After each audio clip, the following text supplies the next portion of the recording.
I think good stories endure. And Robin Hood has always seemed to be a really good story.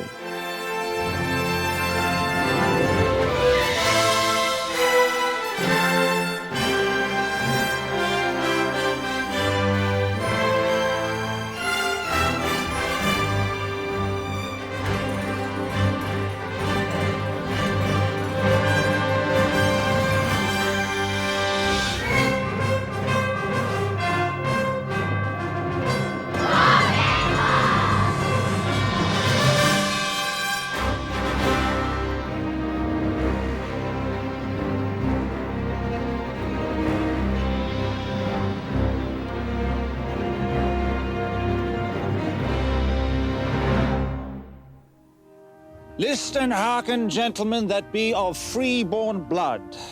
I shall tell you of a good yeoman. His name was Robin Hood. Good evening, I'm Pierce Brosnan. He is a legend that goes by many names. The Earl of Huntington, Robin of Locksley, Robert Fitzooth, and Robert Hood.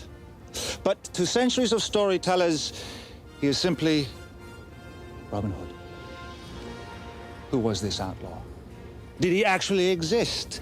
Was he real or just a medieval myth carried on for 800 years?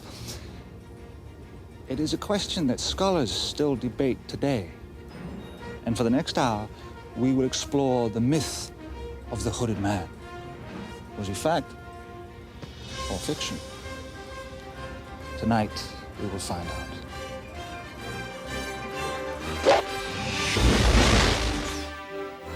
Journey back in time through historic England to unravel the mystery behind the legend of Robin Hood. I do believe that Robin Hood existed and that I am related to Robin Hood. May I ask you to address me as sheriff, please? I'm the only one that has seen Robin Hood's grave. Who was Maid Marian? Is this the grave of Little John? And is this recently discovered 700-year-old document the final proof that Robin Hood was real?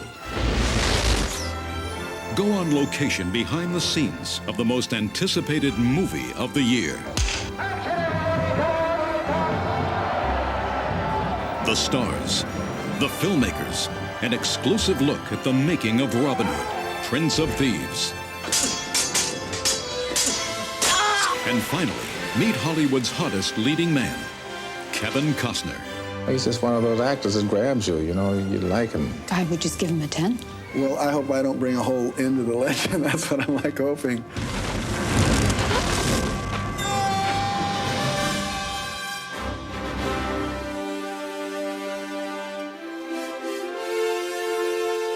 I know I caught Robin Hood really early in my life. I was really taken with it. Who is it? What can you see now? Come on! Come on! Allah be merciful. To the trees! Come on! Come on! Come on! How many? Many.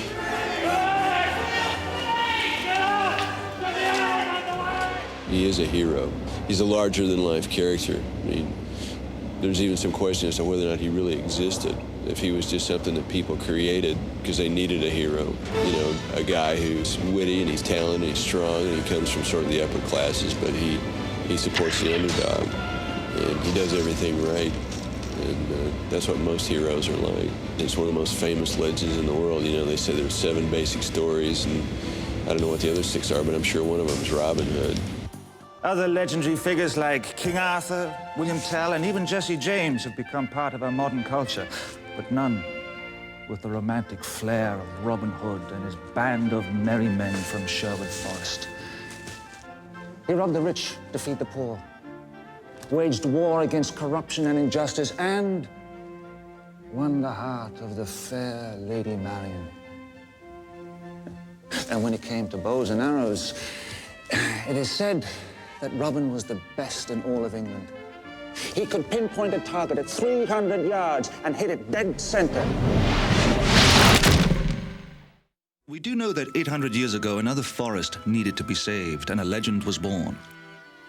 The story begins when a wealthy nobleman was murdered in Nottingham, a city ripe with crime and corruption. His son adopted a secret identity and vowed to avenge his father's death. He gathered a few loyal friends to fight against the wicked forces which ruled England at the time. Operating from a secluded hideaway, they would appear out of nowhere to help innocent victims of injustice. Where was King Richard? He was away at the Crusades. Well, that's the familiar tale, but is it true? Was Robin Hood himself real? Most historians agree that the story of Robin Hood is based in truth, but the tale is a fascinating blend of fact and fiction. James Holt is a retired Cambridge University professor and the world's leading authority on Robin Hood. He studied the legend of the Hooded Man for 30 years. The first reference to Robin Hood comes from the year 1262. And in that first reference, there's no real doubt about it, Robin Hood was used as a criminal alias or nickname. In other words, the name was imposed on a known criminal. This court document from either the years 1261 or 1262 was discovered just a few years ago. One of the outlaws listed is named Robin Hood, but during the next 40 years, court records throughout England mentioned at least a dozen more rebels with the same name. What that tells you is that already by 1261, the term "he's a Robin Hood" was being used to describe an outlaw, like he's a hood in the States. And he's a hood in the States comes from it, of course, it's based on the Robin Hood legend. The legend of an English hood may have started even earlier with the exploits of a tenant farmer turned outlaw, Robin Hood, mentioned in this record of the Court of York on July 25th, 1225. The name reappeared the following year as Hobby Hood, and soon after as Gilbert Robbie Hood. So if Robin Hood really lived, he must have lived long enough before 1261 for his stories to be in circulation. And the legends and the stories that develop from that time are perhaps an amalgamation of several of these characters who received the nickname Robin Hood simply because they were outlaws. Well, it all started as a result of the taxes imposed by the Sheriff of Nottingham, I believe, wasn't it? I mean, I tend to be a bit of a romantic, so I think, yeah, he's going to be dashing, nice clothes, you know, a really nice character that everybody looked up to. He used to come in here with Maid Marian and sit by the fire and have a beer, you know, and the Sheriff of Nottingham, of course, he got himself in a fight here one day, so rumour has it, and he was banned from the inn and told never to come back again. So Robin Hood was quite safe here with Maid Marian. This all really happened. Storytelling in Nottingham continues even today. In the 12th century, it was the primary means of communication, and long before the invention of the printing press, traveling minstrels spread the news through their ballads and stories. Basically, somewhere between information being passed between villages and people who are good at storytelling adding to that information to turn it into stories. That's where the Robin Hood legend began. He stole from the rich and gave to the poor. That was what it was about, wasn't it? That doesn't enter into the legend until 200 years after we first have knowledge of it. In the 15th century, the May Day festival was carnival time in England. Young people dressed up as two fantasy figures, Robin Hood and Maid Marian, the king and queen of May. Robin and Marian pressured the folks to give money to the church. These collections led people to later say that Robin Hood took from the rich to give to the poor. She was really pretty and she was in love with Robin Hood. Maid Marian first appeared in the late 15th century at the May Festival. The outlaws' devotion to this spirited young maiden made their love story one that would last through the ages. She vows chastity until they become married, and therefore she takes the name Maid Marian. It is said that Robin's closest friend, Little John, lies buried in a 14-foot-long grave dating back to medieval times. When exhumed in 1784, all that remained was an extremely large human thigh bone. Today in Sherwood Forest, the last remaining physical link to the legend of Robin Hood is a giant oak tree, said to be Robin's actual gathering place. In Nottingham, a few special citizens keep the spirit and the legend alive in their own unique way. I do believe that Robin Hood existed, and that I am related to Robin Hood. May I ask you to address me as Sheriff, please? That's my title, if you don't mind. Many experts claim to have seen the grave, but I'm the only one that has seen Robin Hood's grave.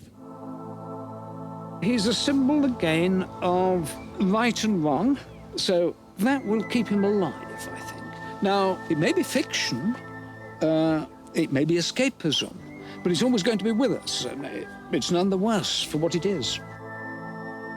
He started writing the ballads, then they were turned into prose, then they became plays, then they became silent movies. Then, you know, each generation would add to it. At the turn of this century, cinema was a new phenomenon. Even then, filmmakers were looking for a blockbuster film to bring people to see their product. What better idea than Robin Hood?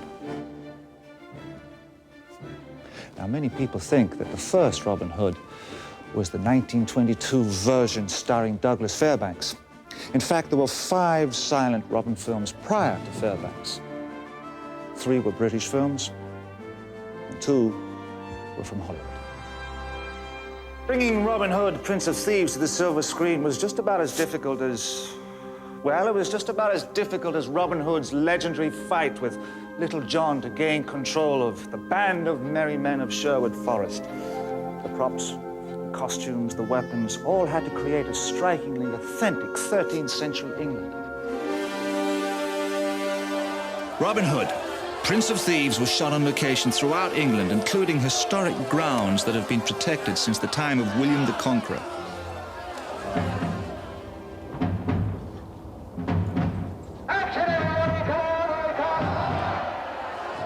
The city of Nottingham was faithfully recreated on the backlots of Shepperton Studios.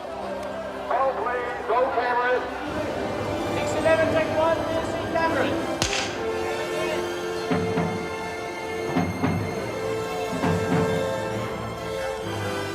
This undertaking was no small task. It took 4 months of grueling filming and an army of workers in merry old England that rivaled the once mighty Sheriff of Nottingham.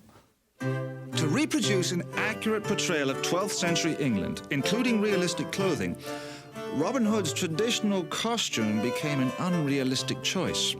You see pictures of Robin Hood and the Merry Men, and you know what I mean? And the guys in the little tights and the green pixie shoes and the little hat with the feathers and them. Not likely. People assumed, for some bizarre reason, that he would be wearing tights in this movie. We'd had agents of actors expressing interest or disinterest in the movie based on how they felt their clients would look in tights. I was expecting to see a whole new direction on the Robin Hood costume, and I had just in the fitting room, on the fitting room floor, in there, a pair of green tights and a pointed hat with a feather. And I said, "Well, Kevin," and he looked at me and he said, "Well, John." I had just been told that this guy had a very good take and a new take on how Robin should be, and so they all got a very good laugh out of that. Yeah, we just wanted to horrify him. And it honestly never occurred to any of the filmmakers for a single second to put our Robin Hood in tights. It just isn't that kind of movie. The clothes make the man. The filmmaker's goal was to create an authentic 13th century world, paying close attention to even the smallest of details. For instance, all the bows and arrows, well, they all had to be made to the actual sizes, which were 5 foot 6 inches, true to the period. Also, at that time, a full-grown cow would have been the same size as a Great Dane. Well, even though some of these cows were only going to be in the background of a few of the shots, the filmmakers searched for weeks for, well, short cows.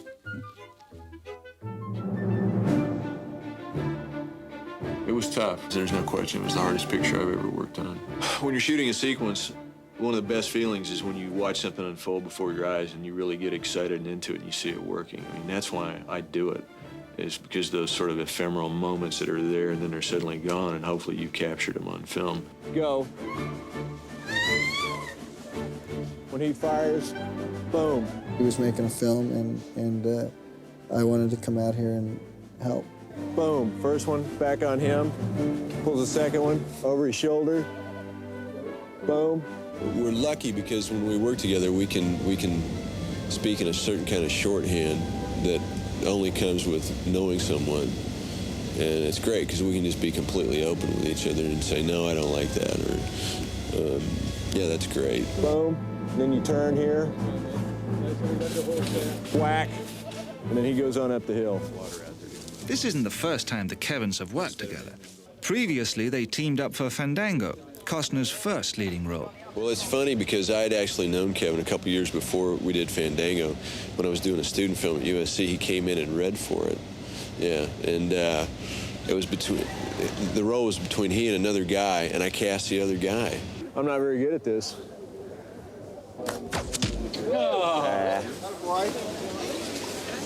How are we going to cook it? Kevin's a real visionary and has a real force of will that's very attractive to me. It's magical and it's fun, and I find him really inventive, and we kind of have the relationship that's if he can think of it, I can do it. I'm proud of a lot of the work that we did. It was very grueling. It was very difficult. Yeah, I'd say I'm proud of what we did. Cut. Flashing. 808, take 3, hold an 8. Okay. Print all 3, please. Okay. Very high on the harp. E, F, A, B, ring. I need a G to D pickup as if you're in bar 110. You probably don't know his name, but you definitely know his music. Michael Kamen has composed musical scores for some of Hollywood's most successful films, among them Lethal Weapon and Die Hard. The music is the last ingredient that can help to extract the emotions from the characters. If they're falling in love, you gush for them, and if they're crying, you weep silently for them. And that's why it's called underscore. It's more like underlining an emotion. Here we go.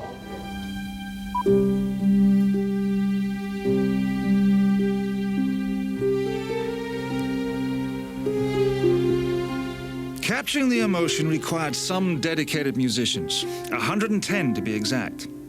Here, they are creating a romantic feel for a pivotal scene between Robin and Maid Marian.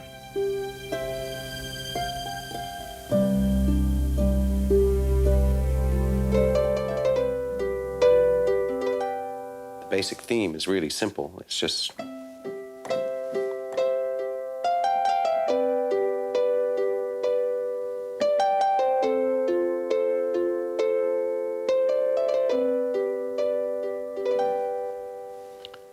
very rarely gets any more involved than that. I play it on this and then put it on score and turn it into musical instruments.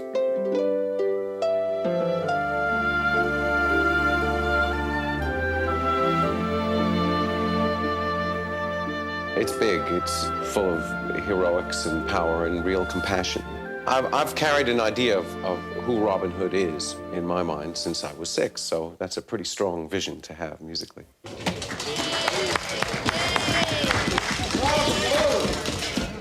Let's go listen to it. So this is how I do it. They give me the picture with these bar of timings underneath it. That's how I know when I'm supposed to be in, when I'm supposed to stop, and when I'm supposed to hit something. The orchestra loves playing flat out for long periods of time. They'll play anything, but they love just running. It's like getting on a horse and galloping. So this is what it feels like to us on the floor.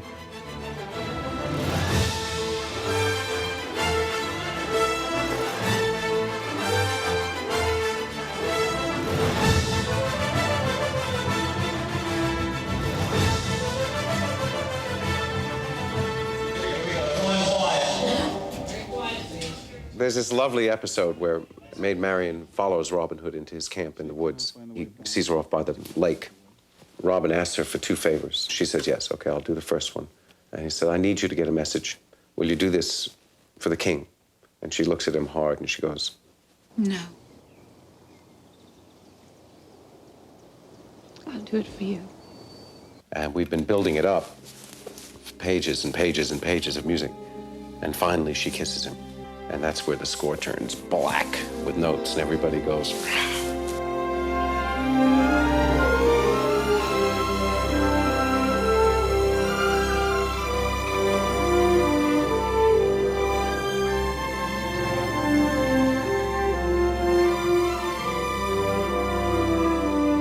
this is a work of love. This has come from the heart. This is something that I really, really care about. Music is a real substance.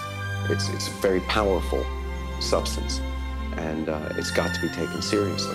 I guess I was in love with Maid Marian, and just looking at Kevin Costner giving her a big kiss and thinking, oh, man, that's as close as I'll get to her. I love that.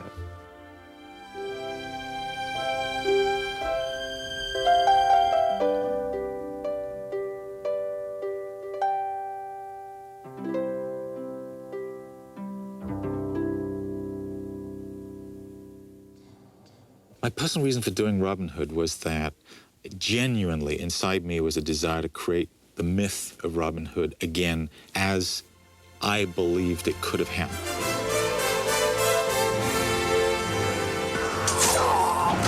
This is your sort of the childhood dream of making movies, is to make an action movie, you know what I mean? You know, sword fighting and shooting bows and arrows and riding horses and jumping fences and, you know, that's fun. Join us now! Morgan Freeman portrays Robin's trusted friend, Azim, a wise warrior from North Africa. Join Robin Hood! It's his opinion I've saved his life, and his religious beliefs are such that he dedicates his life to repaying that debt, the debt of life. Azim! It's time to redeem that vow! Well, he of course feigns uselessness, but he's always got an eye on me, and from his point of view, would not have let anything happen to me. Any great ideas? Get up! Move faster! Move faster. Great idea. I can't do this with all that racket! Alan Rickman portrays a truly evil sheriff of Nottingham who dabbles in murder and black magic. I'm not playing a villain. I'm just playing somebody who has a certain checklist of things that he wants in life, and he goes after them. And other people say, like Robin Hood decides, that's appalling, and it must be stopped. I constantly wanted the Sheriff of Nottingham to be something more than a one-dimensional Darth Vader bad guy. He brings a lot of humor to the part, but a lot of wickedness at the same time, so that he's a lot of fun to watch. That's it then. Cancel the kitchen scraps for lepers and orphans. No more merciful beheadings. And call off Christmas. There's a price on your head. How much? 100 gold pieces. Is that all? Soon it will be 1,000. For 1,000, I would turn you in myself. Mary Elizabeth Mastrantonio plays a very independent Maid Marian. She isn't much like him. I don't think she much trusts any man anyway, so, and there's no reason to, you know. They've all gone off and left me. So she's, and they, little by little, I guess, there's something about him that she kind of fancies. Yes! Beautiful! God! And Christian Slater rounds out the cast as the mysterious Will Scarlet. We're not really like expert robbers, you know. Robin sort of teaches us the skills that we haven't yet acquired, you know. Recognize this? I shall never fear my father's sword. I'd like to believe there was a guy like that, yeah. I don't know anybody that wouldn't.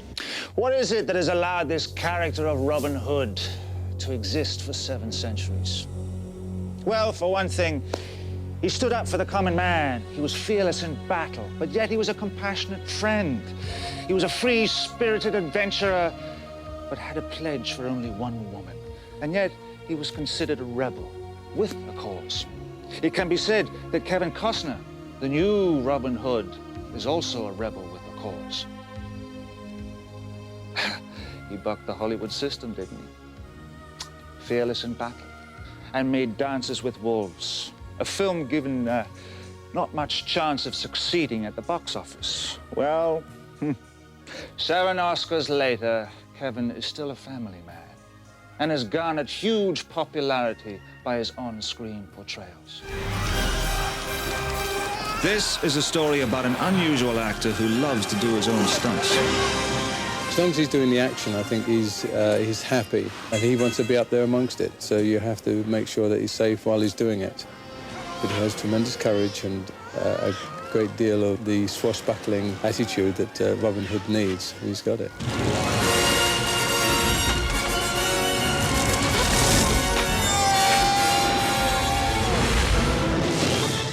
I do a lot of bareback riding because I steal a horse.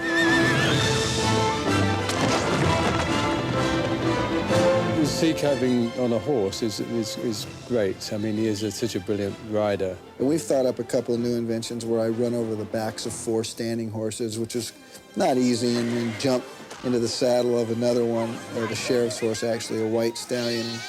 kick the man that's holding it and burst out of town, steal a sack of things and swing it and knock a guy. But bunch of big music stuff. Okay, Kev. Yeah. Is the reason I haven't delivered a blow myself is because his sword is so powerful? Yep. That's it. It's so big. I haven't got a lick in. Kevin had done most things before in his life, but swords I don't think was one of them. And that's not even hard. Right. Well, it felt kind of silly because you guys had your camera on me, and I was thinking, geez, that's funny. People film me practicing. People don't see the work behind what goes into the finished product, so you see all the clumsiness and all that stuff. Let's try it one more time. Where is she? The lady.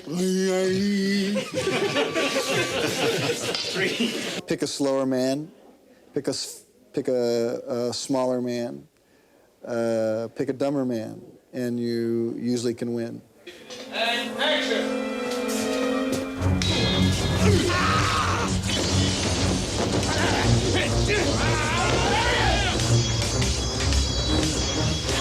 Kevin is so right for the role. We never really questioned it for a second. When you see him with the bow and arrow in his arm, and you just know that Kevin Costner is Robin Hood. It's the one of recognition whenever you think of Robin Hood. It's the weapon of choice, I guess. It's the one he's the most proficient at. And you fire one arrow like that, and then you take off down the hill looking over your shoulder and head that direction, okay? Day 2, and we were burning the village, and Kevin was there, and he was showing me his new bow and his new outfit, and he was so proud of it. And I said, well, do you know how to shoot that thing? And he said, sure. So he just pulls an arrow out of his quiver, and he turned around, and there was a rabbit hanging on a hut about, I don't know, it had to be 30 yards away, and I said, shoot that rabbit. So he turned around and just nonchalantly drilled this, stuffed rabbit from about 30 yards. I couldn't believe it. And I said, well, do it again. So he laughed and declined, just like that. Do you think he'd do anything like stylistic where he'd take 3 and go boom into the ground, go 1, 2, pull off the ground? Do you think he'd do anything that was very much like the Crusades? You realize what he's doing? Yeah. He just takes 3 out and goes, and he takes 1, boom.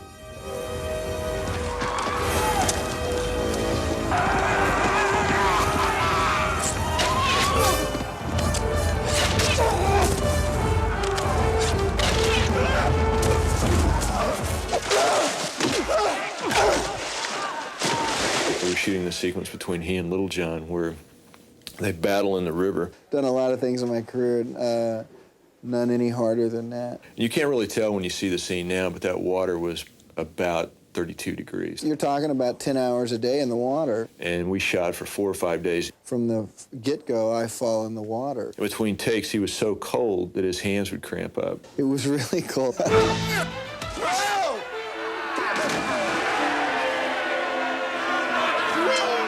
Make it a background. Okay, now. Roll, please. 390, take 4. Action! Oh, fuck. Never seen so much. Performing stunts as Hollywood's leading man has other pitfalls as well. I gotta kick him in the face, It's kind of strange, to sit there and go, hi, Kevin, how are you? Bap! And they go running off. We have much to celebrate. Yeah. If you wish to share the good Lord's brew, you must best be for it. Get off, my lord! And cut. What does it say? I get the shit out of me. Even though Kevin Costner has struck Oscar gold and his career is exploding, he remains a man with a strength of character, not unlike the roles he chooses to portray. And he can pull it off. It's not like he'll stand there for the close-ups and then calls for the double, for the difficult stuff, He does it all, with a certain amount of panache. He's really good at what he does. I don't know. He's just one of those actors that grabs you, you like him. I would just give him a 10.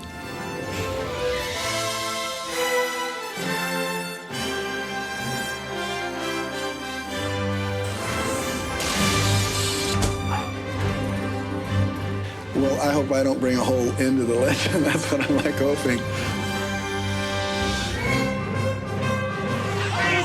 Well done. Well done.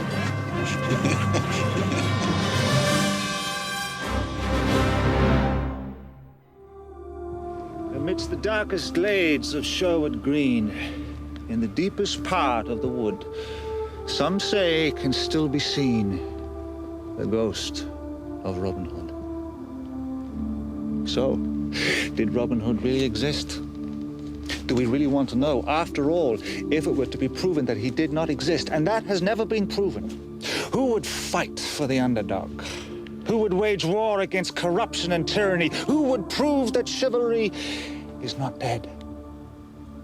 Robin was not only a celebrity, but also a character of mystery. He lives on in our children and in our children's children. 800 years ago, in a dark forest in medieval England, there lived a hero. A man so remarkable that his name and his story became a legend. A legend that will live on forever. And tomorrow night, with the premiere of Robin Hood, the Prince of Thieves, Kevin Costner will be the next to string the bow, ignite our imaginations, and continue the legacy. Long live Robin Hood. I'm Pierce Brosnan.